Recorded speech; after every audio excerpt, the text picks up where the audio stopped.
Hello viewers, it's Wanda the teacher again. Today I am going to talk about tone, attitude and mood in poetry. This has been a very difficult and challenging topic to so many students and teachers of literature, and that is why I chose to talk about it today. I'll start by looking at tone. And the tone, according to me, tone is the quality of voice used by the persona in a poem. In a layman's language, this is how the persona says the words. It can be apathetic, it can be a bitter tone, it can be a cynical tone, it can be a condescending tone, it can be a careless tone, it can be critical, it can be contemptuous, it can even be optimistic, pessimistic, malicious, mocking, patronizing, obsequious, and so forth. In a poem such as My Papa's Waltz, the persona adopts a very nostalgic tone because he misses whatever he used to do, when he was young with his father. And that is why he says, I'll quote one of the stanzas, and this is stanza 2. He says, "We roamed until the pan slid from the kitchen shelf. My mother's countenance could not unfrown itself." The persona at this point is just telling us what they used to do with the father and how they used to play with the father when he was growing up. So we deduce that the tone used is nostalgic.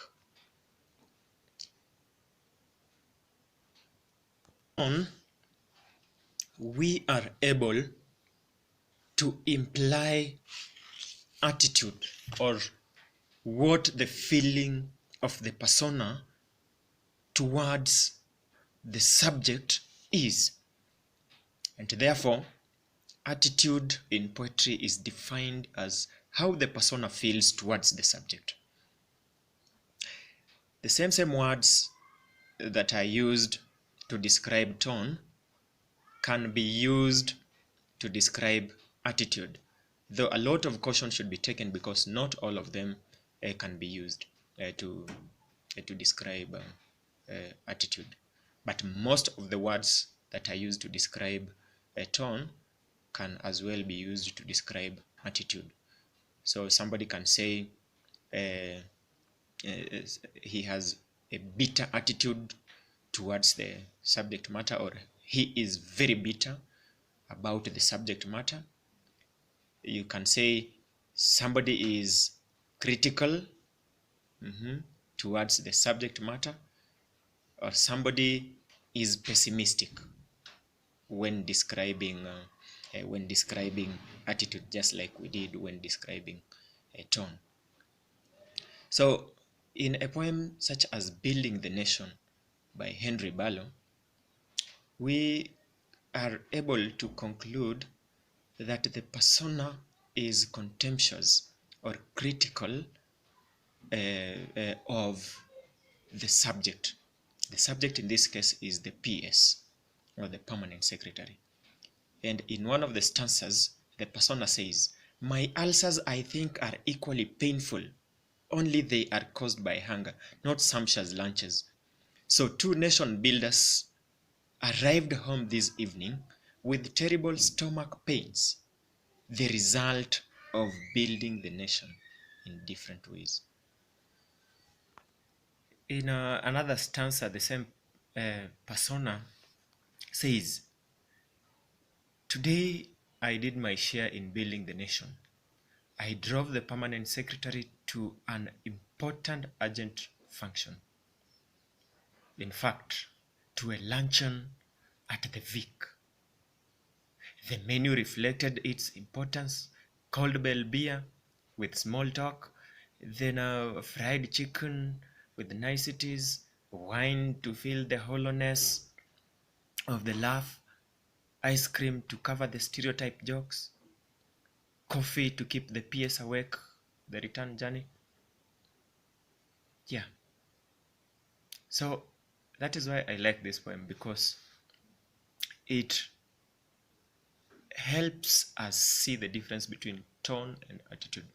Because whereas the tone is sarcastic because the persona appears to be praising whatever he did and whatever the subject did, but this contrasts with the attitude he has for the uh, for the for the subject, because he does not approve of what the subject does.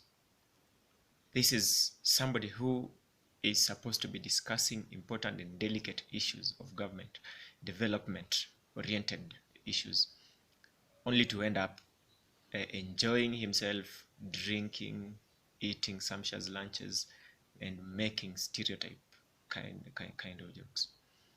So we clearly see that the tone is sarcastic, whereas the attitude is contemptuous, the attitude is critical, the attitude is one of disapproval. So that way we clearly see the difference between attitude and tone.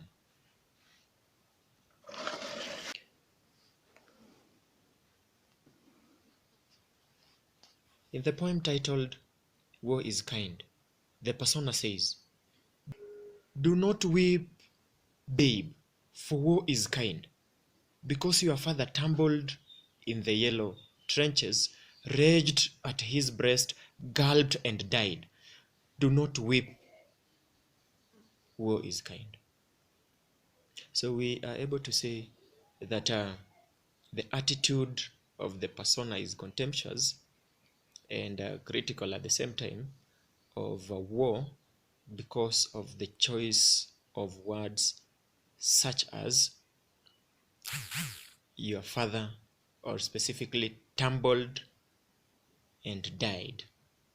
These words will guide us, because tone alone in this case may easily mislead us, because tone is suggesting that this persona approves of war.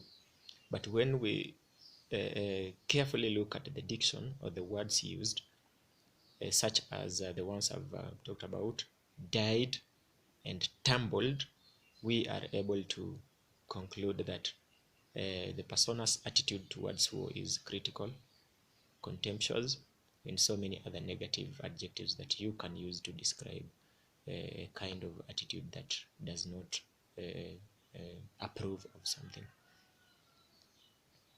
There are so many other words that can be used to describe attitude, just like tone. You can say the persona's attitude towards the subject is apathetic or indifferent.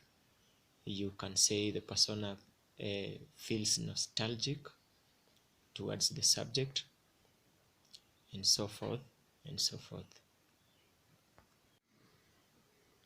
Now, having talked about tone and attitude, I would like to now talk about mood.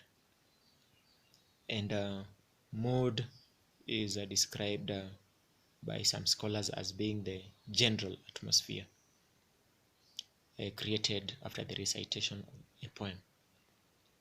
I would like to make it simpler by saying mood is the general feeling created among the audience after the recitation of a poem.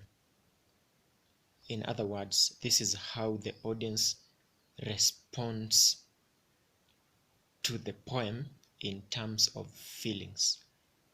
If you are reading a poem, for example, how do you feel after reading the poem? If you're listening to somebody recite the poem, for example, how do you feel after the recitation of the poem? In other words, what kind of emotions do you develop once you have listened, or you have listened to a recitation of a poem, or you have read a poem.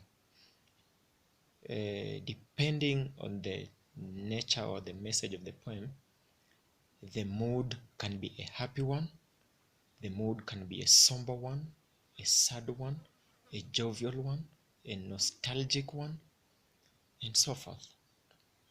For example, in a funeral, where dirges are being sung, we don't expect the mood to be a happy one.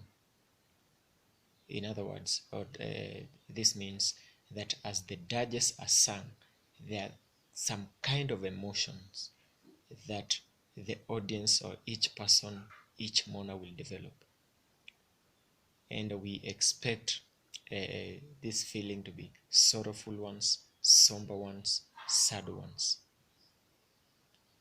because we expect that, and it is human, that during such a loss we feel saddened to have lost our beloved. The poem War is Kind establishes a sad mood, whereas the tone is sarcastic. The mood created is a sad one, because the poem tells stories of people dying, leaving their loved ones with no one to help them. For example, in the stanza, the second stanza, where the persona says, "Do not weep, babe, for war is kind.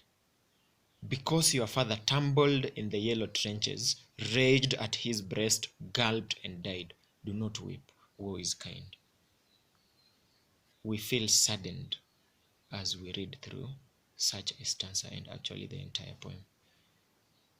And even if this poem were being recited to a very large audience, we expect that that feeling permeates through the hearts of all the people in that audience, and that is what we call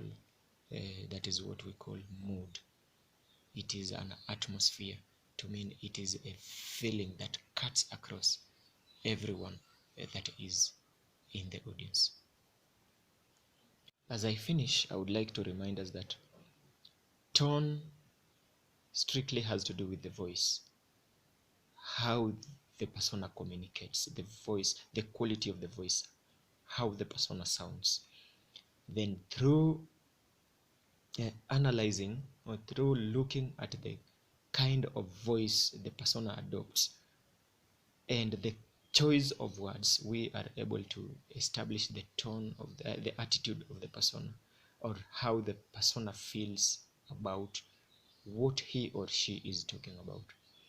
Then tone also helps create mood, and I have said that mood is the general feeling in the audience upon the recitation of the poem, or upon the reading of the poem.